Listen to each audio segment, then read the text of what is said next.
উত্তর থেকে দক্ষিণ ঝড়ো হাওয়া সঙ্গে বৃষ্টি চলবে। আগামী 72 ঘন্টায় দিনে তাপমাত্রা 2 থেকে 4 ডিগ্রি সেলসিয়াস বাড়তে পারে। আবহাওয়ার উন্নতি বৃহস্পতিবার থেকে। নমস্কার বন্ধুরা, আপনাদের সকলকেই স্বাগত জানাচ্ছি আমাদের বাংলা খবর ফেসবুক পেজে। বন্ধুরা, এই মুহূর্তে পশ্চিমবাংলায় কোন কোন জেলায় ভারী বৃষ্টিপাত এবং কোন কোন জেলায় হতে চলেছে বজ্র বিদ্যুৎ সহ বৃষ্টিপাত এবং কোথায় কোথায় তাপমাত্রা বৃদ্ধি পাবে, আসুন জেনে নেওয়া যাক আজকের এই ভিডিওর মাধ্যমে। উত্তরবঙ্গে বৃষ্টি চলবে। দক্ষিণবঙ্গে মঙ্গলবার কলকাতা সহ প্রায় সব জেলাতেই দমকা ঝড়ো হওয়া এবং বৃষ্টির পূর্বাভাস রয়েছে।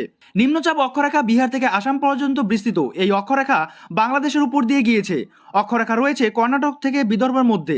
ঘূর্ণাবর্ত রয়েছে আসাম এবং রাজস্থানের উপর। পশ্চিমী ঝঞ্ঝা ঢুকবে আজ মঙ্গলবার উত্তর পশ্চিম ভারতে। ঘূর্ণবাত রয়েছে আসামে। দক্ষিণবঙ্গের আবহাওয়া কেমন থাকবে? বজ্রগর্ভ মেঘ থেকে বিক্ষিপ্তভাবে স্বল্প সময়ে বৃষ্টির সম্ভাবনা রয়েছে। আজ প্রায় সব জেলাতেই স্বল্প সময়ে ঝড় বৃষ্টির ভ্রুকুটি। আগামী 72 ঘন্টায় দিনের তাপমাত্রা 2 থেকে 4 ডিগ্রি সেলসিয়াস বাড়তে পারে। মঙ্গলবার কলকাতা সহ দক্ষিণবঙ্গের প্রায় সব জেলাতেই ঝড় বৃষ্টির সম্ভাবনা রয়েছে। বজ্রবিদ্যুৎ সহ বৃষ্টির সঙ্গে হালকা ঝড়ো হওয়া 30 থেকে 40 কিলোমিটার গতিবেগে বইতে পারে। বুধবারেও বিক্ষিপ্ত বৃষ্টির সম্ভাবনা দক্ষিণবঙ্গে। আবহাওয়ার উন্নতি বৃহস্পতিবার থেকে। সেদিন থেকে আবার শুষ্ক আবহাওয়া এবং কমবে বৃষ্টির সম্ভাবনা। ফের উইকেন্ড 30শে মার্চ বজ্রবিদ্যুৎ সহ বৃষ্টির সম্ভাবনা বাড়বে। আজ উত্তরবঙ্গের আবহাওয়া কেমন রয়েছে? পশ্চিমী ঝঞ্ঝার প্রভাবে বৃষ্টি হতে পারে উত্তরবঙ্গে। মূলত বজ্রবিদ্যুৎ সহ হালকা থেকে মাঝারি বৃষ্টির সম্ভাবনা রয়েছে।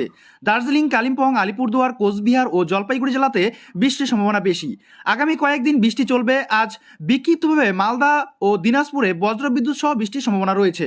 সঙ্গে 30 থেকে 35 কিলোমিটার বেগে দমকা হাওয়া বইতে পারে। কলকাতার আবহাওয়া কেমন থাকবে? গতকালের কালবৈশাখীর পর আজও বিকেল বা সন্ধ্যের দিকে বজ্রবিদ্যুৎ সহ বৃষ্টির সম্ভাবনা রয়েছে। তার আগে দিনের বেলা উষ্ণ আবহাওয়া, বাড়বে আর্দ্রতাজনিত অস্বস্তি।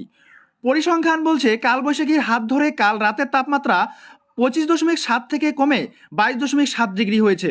গতকাল দিনের তাপমাত্রা 33.6 ডিগ্রি থেকে বেড়ে 34 ডিগ্রি হয়েছে।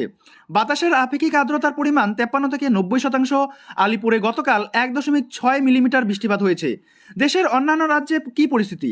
একের পর এক পশ্চিমী ঝঞ্ঝার প্রভাবে বৃষ্টি ও তুষারপাতের সম্ভাবনা অরুণাচল প্রদেশে, হিমাচল প্রদেশ, উত্তরাখণ্ডে। তুষারপাতের সম্ভাবনা বৃষ্টি জম্মু কাশ্মীর সহ উত্তর পশ্চিম ভারতের পার্বত্য এলাকার রাজ্যগুলিতে। আজ নতুন করে পশ্চিমী ঝঞ্ঝা ঢুকলে আরও এক দফায় আবহাওয়া পরিবর্তন হবে উত্তর পশ্চিম ভারতে। বজ্রবিদ্যুৎ সহ বৃষ্টির সম্ভাবনা অরুণাচল প্রদেশ, আসাম, মেঘালয়, মণিপুর, মিজোরাম, নাগাল্যান্ড ও ত্রিপুরা রাজ্যে। বৃষ্টির সম্ভাবনা ঝাড়খণ্ড এবং বিহারেও।